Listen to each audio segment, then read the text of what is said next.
Before we get started, a quick heads up. Presidents Unplugged now has merch.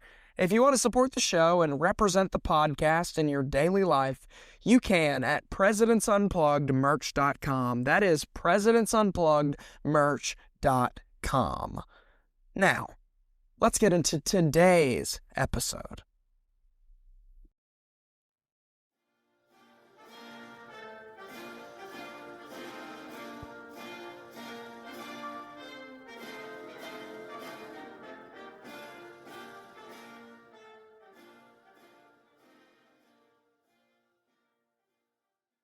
What if I told you one of the most controversial presidential elections in American history came down to a single electoral vote? In 1876, Republican Rutherford B. Hayes seemed to have no path to the presidency. His opponent, Democrat Samuel Tilden, had already secured 184 electoral votes, just one shy of victory, while Hayes sat at only 165. 20 disputed electoral votes from 4 states threw the entire election into uncertainty. And after months of debates, investigations, and political maneuvering, an electoral commission awarded all 20 disputed votes to Hayes, giving him the presidency by the slimmest margin possible, 185 electoral votes to 184. It remains one of the closest and most disputed elections in American history. This is the story of Rutherford Hayes. Let's do this.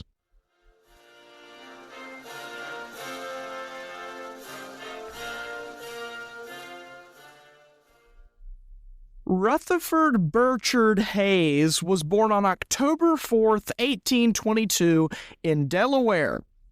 Not the state Delaware, I'm talking, of course, about Delaware, Ohio. Hayes became one of 8 presidents from the Buckeye State, proving that Ohio really had a thing for producing presidents during the 19th century. Hayes never met his father, who passed away before he was born.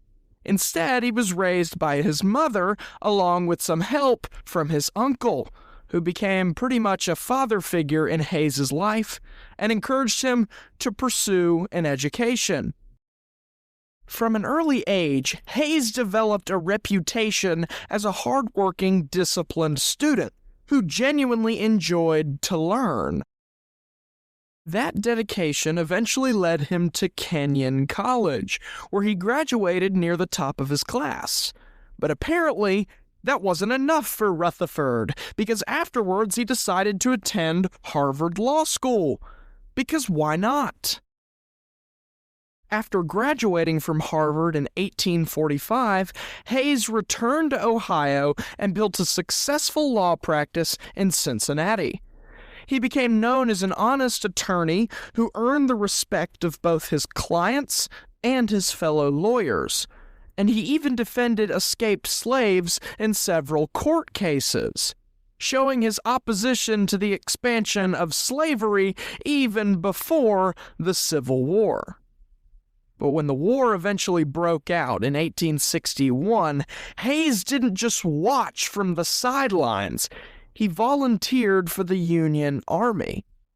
Here he quickly earned a reputation for courage.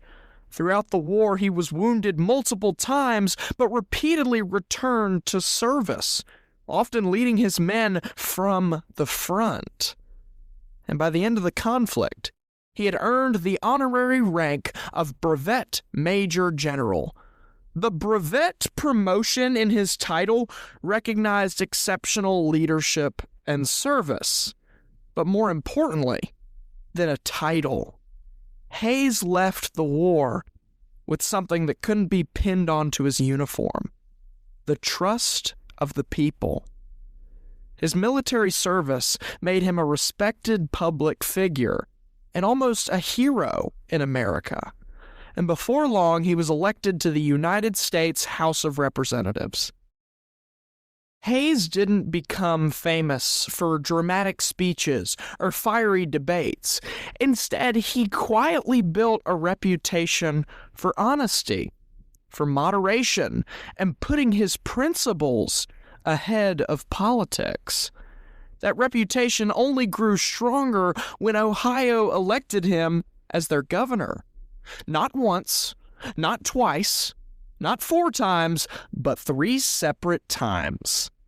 As governor, Hayes focused on honest government, responsible leadership, and reform rather than the trend at the time of political favoritism.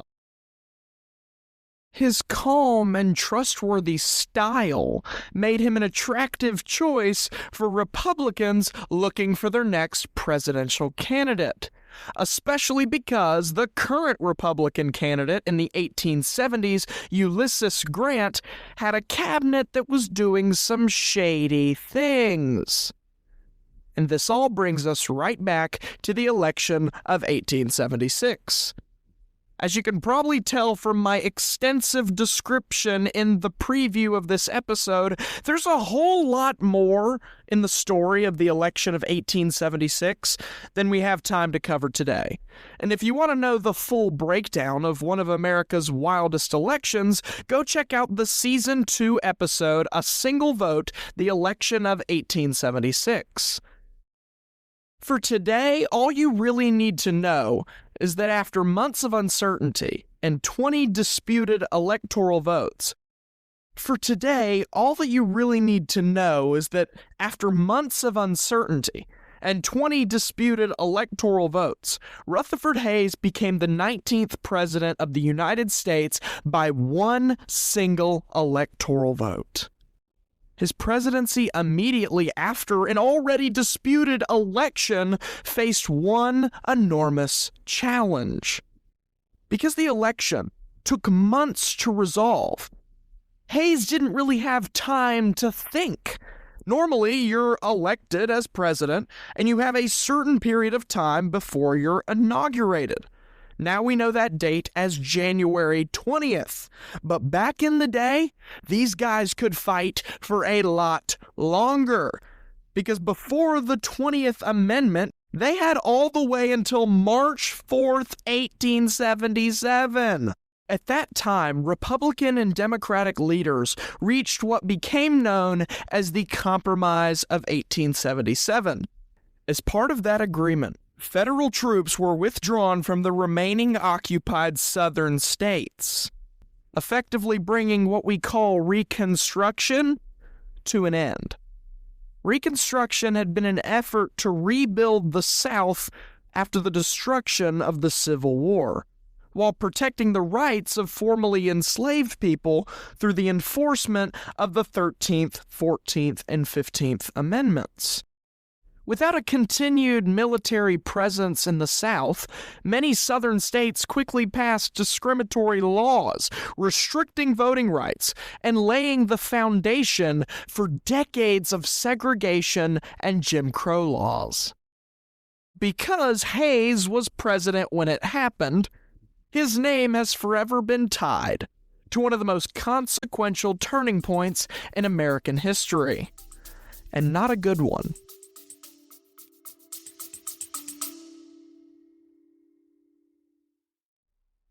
Abraham Lincoln was 6'4". Franklin Roosevelt was the president for over 4,000 days. These are facts. But you know what else is a fact? The fact that Presidents Unplugged has an Instagram page. If you want presidential content and overall updates on the show, come to the Instagram at Presidents_Unplugged. That is Presidents_Unplugged. I'll see you there.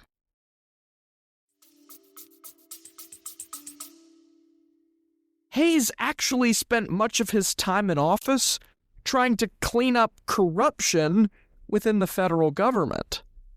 After years of scandals during the Grant administration, Hayes believed that government jobs should be earned through merit instead of political connections, or what was known as the spoils system. He aggressively changed this system, even when it meant confronting members of his own party that were guilty. One of his boldest decisions came when he removed Chester Arthur from his position as collector of the Port of New York, one of the most politically powerful jobs in the country. Arthur had become associated with New York's political machines, and Hayes believed that no one should be above reform. Ironically, when Chester Arthur became president in 1881, he actually continued many of the civil service reforms that Hayes had begun. That sounds like a complete metamorphosis. And if you want to know more, check out Chester Arthur's episode number 21, Ports, Pants, and Predicaments. But let's get back to Hayes. During the first year of Hayes's presidency, he faced the Great Railroad Strike of 1877, the first nationwide labor strike in American history. As railroad workers protested wage cuts all across the country, violence broke out in several major cities. Hayes ultimately sent federal troops to restore order, demonstrating just how rapidly tensions between workers and big businesses were growing during the Gilded Age, growing almost as much as Rutherford Hayes's iconic beard, giving him the title to many as the hairiest president. Lucy Hayes, what are you doing here? Hayes's wife, Lucy, became known as Lemonade Lucy, because instead of serving their guests alcohol, Lucy would serve them lemonade, because she and Rutherford were teetotalers. What in the world is a teetotaler? It's actually our word of the day. A teetotaler is a person who completely abstains from drinking alcoholic beverages. Good job, Lucy. His administration also helped settle a territorial dispute between the countries of Argentina and Paraguay. Hayes ruled in favor of Paraguay, and the nation was so grateful that it named an entire province after him. Even today, Paraguay is still home to Presidente Hayes Department, and also a soccer club named Club Presidente Hayes. Wow. Who knew that Rutherford Hayes would win an election by one electoral vote and also be so cool he has his own soccer team? Awesome, Hayes. Hayes also had another first. He not only had his first soccer team and an amazing wife who loved lemonade, he also was the first president to have a telephone installed in the White House. Considering almost nobody else owned a telephone at the time, there probably weren't that many people to call. That also led to Hayes's phone number being really simple, just being 1. His phone number was 1? That's crazy, because my phone number today is 98013. Wait, what? I'm kidding. I'm not going to give out my phone number on a public podcast. What I will give you is a brand new resource for the Presidents Unplugged podcast. If you have any questions about the episodes that you listen to, or want to send me a request for a possible future episode, send me an email at presidentsunplugged@gmail.com. That is presidentsunplugged@gmail.com.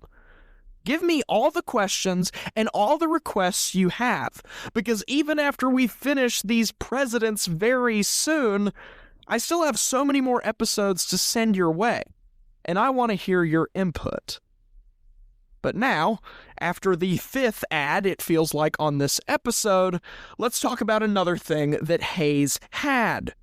During his presidency, he not only had a really cool telephone, Queen Victoria also gifted the United States with the Resolute desk.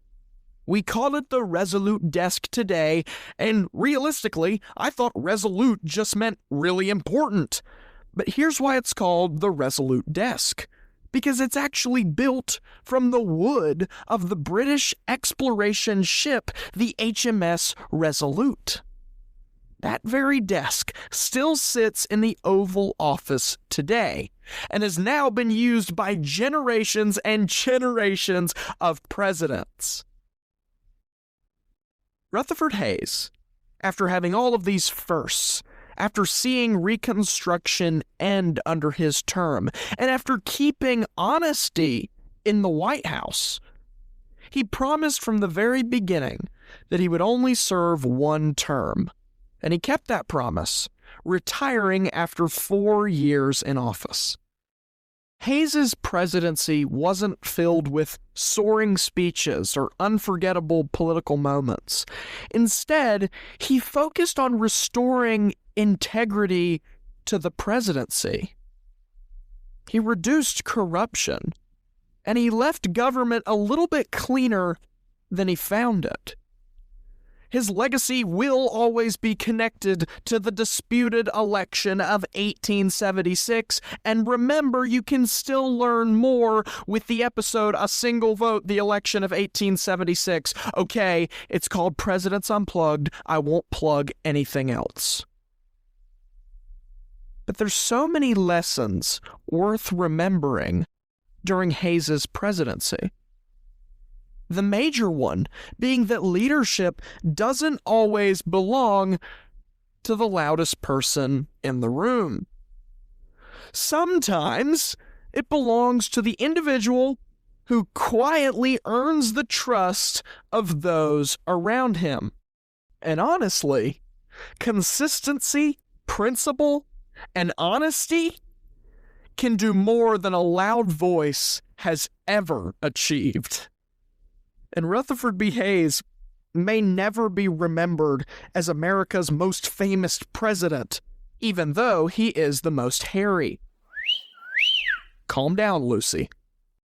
His life reminds us that quiet dedication and integrity can leave a legacy every bit as lasting as loud and bold ambition.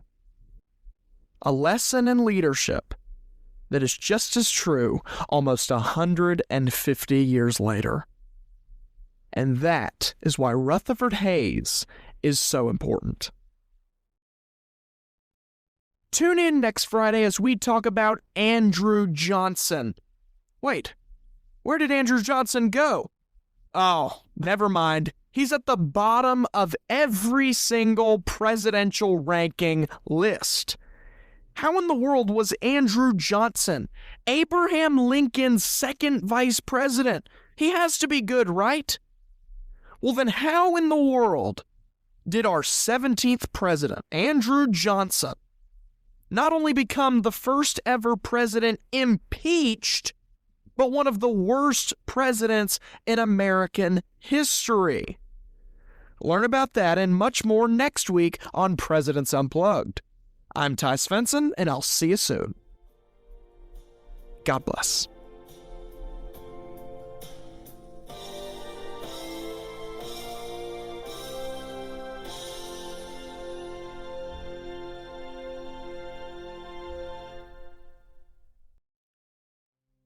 Thank you for listening to Presidents Unplugged. If you enjoy content like this, give us a follow on Apple Podcasts or Spotify today to be notified that your favorite presidential podcast has released new content. Now, when do we release new content? Once a month, maybe twice a year, maybe even once a year? No. We release new content every Friday at 1 p.m. for my American enthusiasts to enjoy. Come join me on our dive into making American history the most entertaining and interesting subject to learn every single week. I'm Ty Svensson, this is Presidents Unplugged, and I'll see you soon.